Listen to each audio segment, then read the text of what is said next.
Hey everyone, welcome back. WhatsApp has announced a wide range of new features aimed at enhancing the experience across chats, calls, and channels, with many updates now available or gradually rolling out. One standout addition is a new online indicator for group chats showing how many participants are currently active without revealing their names. This lets users quickly see if the group is active or silent before sending a message. To help manage the group chat overload, WhatsApp is also introducing fully customizable notification settings. With the new Notify for option, users can now choose to receive all messages or just highlights, which includes mentions, replies, and messages from saved contacts. WhatsApp has also expanded its events feature beyond groups. Now users can create events in one-on-one chats, invite others plus ones included, offers RSVP options like Maybe,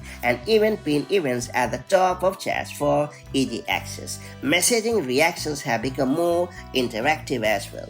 Users can now tap on an existing emoji reaction to quickly add the same one or use +1 feature, much like Slack style reactions. Video calls are also getting smoother with back-end improvements to connection, reliability, and bandwidth detection. WhatsApp now finds the best route for calls and upgrades video quality to HD faster when the internet allows. iPhone users will also see some platform-specific bugs. These include pins to zoom during video calls, and a built-in document scanner accessible from the attachment menu. Additionally, iPhone users can now set WhatsApp as their default calling and messaging app. For channels, new tools are being rolled out for admins. The ability to record and share 60-second video clips, generate unique QR codes for easy channel promotion, and transcribe voice messages for followers who prefer reading updates over listening. It's worth pointing out that most of these features are live in the latest WhatsApp update